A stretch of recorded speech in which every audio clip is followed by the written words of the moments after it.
We'll have you back. Now, the Manufacturers Association of Nigeria has commended the Central Bank of Nigeria for retaining its monetary policy rate at 27%, but called for further reduction to reduce the cost of borrowing for manufacturers. M.A.N made this known earlier this week as they issued a press statement signed by the Director General, Mr. Segun Ajayi-Kadri, where it expressed its position on the report of the latest Monetary Policy Committee of the CBN, which held on the 24th and 25th of this month. Mr. Ajayi-Kadri says, and I quote, "M.A.N appreciates the decision of MPC to halt the increase in MPR and to maintain 27% fixed at the last meeting. But the decision to adjust the standing facilities corridor to enhance liquidity is also noted. M.A.N therefore recommended that the CBN should adopt a downward review of rates in the subsequent meetings to lessen the burden of high borrowing costs and incentivize long-term investment and manufacturing, particularly in capital-intensive subsectors." Well, I'm speaking to the president of the Lagos Chamber of Commerce and Industry, of course, for Mr. Gabriel Idahosa, for him to react also to this development by the Apex Bank. And Mr. Idahosa, thank you so much for joining the program. It's really good to have you in. Thank you, Tolu. Yes. Thank you for having me. Yes, I think I should first of all allow you make the position of the LCCI with regards to this decision by the Apex Bank after their last meeting for the year 2025.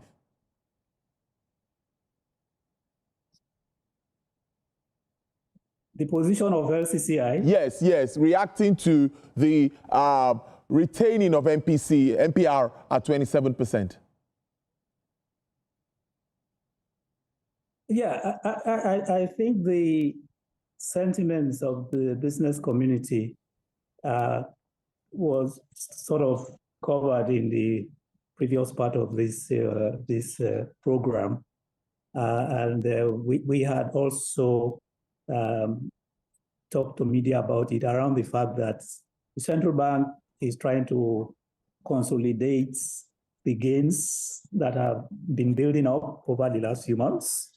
And they want to be sure that all these gains will hold before they take another reduction in the MPR. So the expectation is that the year-end target of 15% inflation would have been achieved by the end of December, and that in the next MPC meeting, the central bank will be happy enough with the progress made to begin to start another rate cut. The first rate cut was a signal, essentially showing confidence in the reforms so far and saying to the business community that yes, at the CBN, we now want to focus on growth, on the economic growth. And this first reduction in the sign is a signal to business community that yes, now we are going to listen more to you on the very important need to promote growth by bringing down the MPR. But it is not a sign that every subsequent MPC meeting we will see another reduction. It is perhaps by next year when the inflation rate for December meets the general expectation of something like 15%, and our reserves continue to build as we are seeing them, then of course we will expect the central bank to start a very gradual reduction of the MPR, very gradual but steady reduction in order to stimulate economic growth, building on the success of the reforms that we have seen clearly in 2025. But players in the private sector have complained about the current lending cost, saying it's hindering production and weakening competitiveness. So considering the December spending, dirty December, and all that is expected around that space, what is your mindset with regards to inflation that we might see in the month of December? So the power sector has always been concerned about that, and it's clear that that is very much work in progress on the power side. But again, in the power side, what is emerging is that in this 2026, with the success of various states who have obtained licenses, haven't got the autonomy over the electricity market, who have now given licenses to a lot of companies in the power sector across generation, transmission, and distribution within the states, that the power situation will significantly improve as we get into second, in fact, perhaps from the third quarter of next year. It is well known now in the business community that a lot of companies that got licenses from state electricity commissions are working very hard now to complete projects that will improve power at various stages. Some are doing generation, some are doing transmission, some are doing distribution, some are doing embedded generation and distribution. And almost every week, every month, we see that in the business community, the companies that have got these licenses and are working. But clearly, that is still, power is very much an unfinished business in the whole equation of stimulating the economy. Because in any case, it's not all the states that are moving at the same pace, using the benefit of the autonomy. There are some states that are still lagging behind. Some states are not even set up their own electricity markets regulatory commissions. So the manufacturing sector and the economy as a whole still have good reasons to be concerned for next year, particularly the first half of next year. From the second half of next year, we probably begin to see some visible improvements. There are states that have improvements to show. Abia State, for example, has significant improvements to show in improved power supply. And what we are seeing in Abia State is likely to begin to happen from one state to the other as the state-enabled investments in the power sector begin to mature. All right, then, you took it off me. I was asking you about high borrowing costs.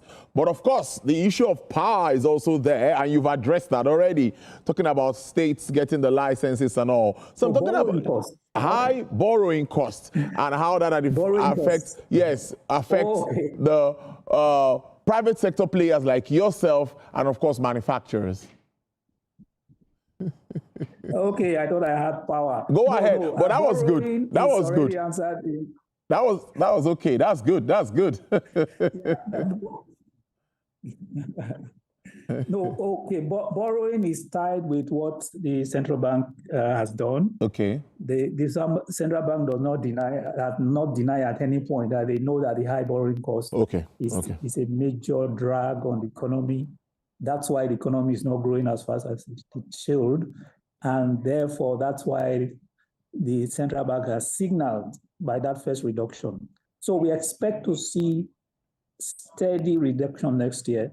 And that is the word, steady reduction from that 27, going down steadily in order to stimulate growth by reducing borrowing costs. Because certainly at anything between 15 and 25% borrowing cost is very difficult to grow long-term sectors of the economy like agriculture, large-scale commercial farming, all those high capital-intensive sectors of the economy. You cannot grow them when as a business you are borrowing at between, say, 15 and 25% in this economy, compared to other economies in Nigeria, in Africa, that are borrowing far less. So certainly that issue remains there, but clearly what the central bank has done is to say, we can't solve all the problems at the same time, so let's take them one at a time.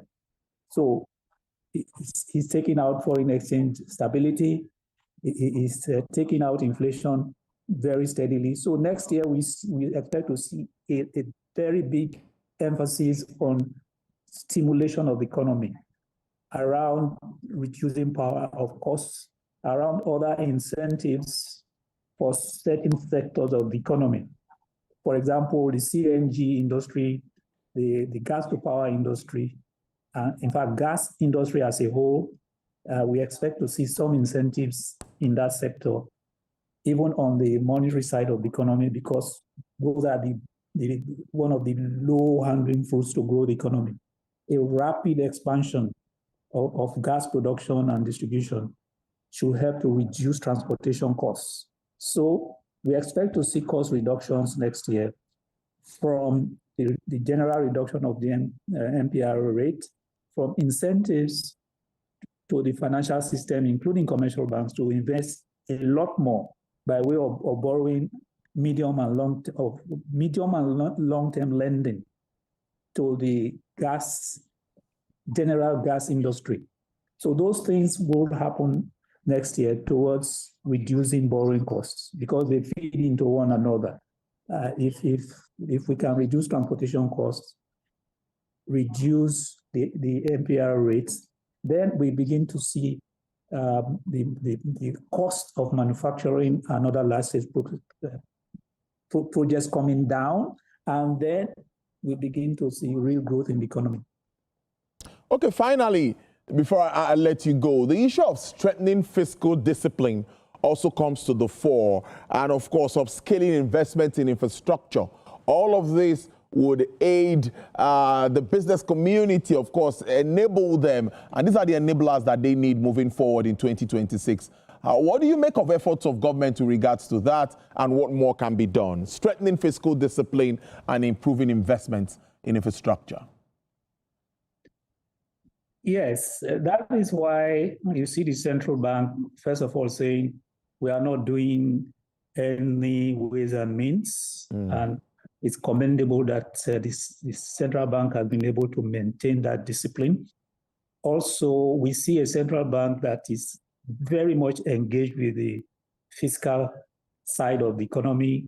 The central bank governor is always engaged with the Minister of Finance and the coordinating minister to try to synchronize the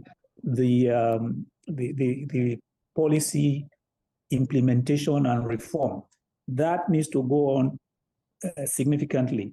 The central bank has always said so, and clearly that is the sentiment of the entire business community, that fiscal discipline needs to be much more seen to be operating. A significant effort, in fact, not just on the federal government, but state government needs to be seen in exercising a lot of fiscal discipline.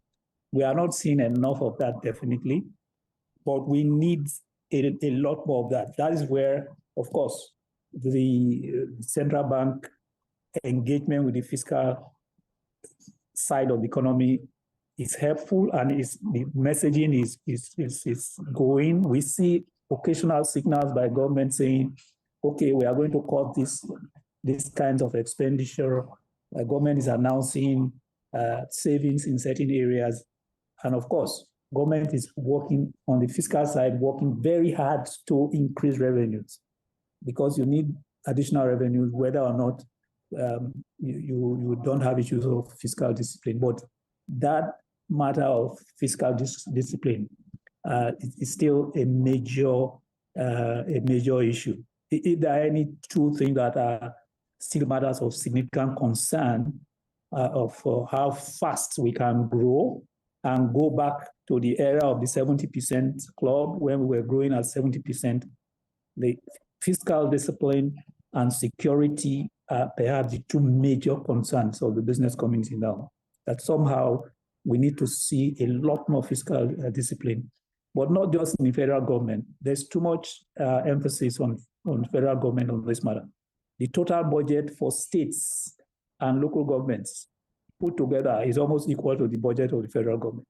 So it has to be fiscal discipline across the board at all levels of government.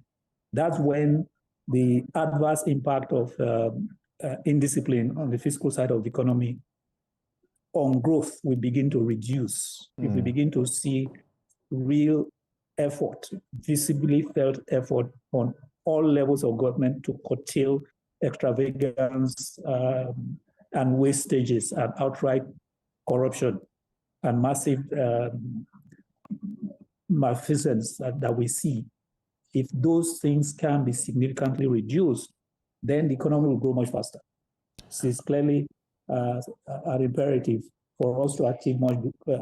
Whatever growth we are doing now is in spite of those issues, in spite of the security situation, in spite of the very large level of fiscal indiscipline. We are still growing at, from 3%, we are going to 4%. But if we can really fix fiscal discipline to a certain level, not on, you can't remove all the corruption and wastage all at night, but very significant efforts to reduce that. You can easily see us growing to by almost 5% just by dealing with that whole issue of discipline across all levels of government.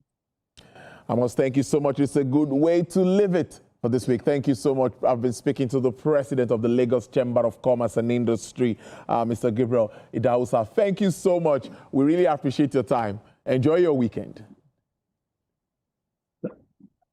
Thank you.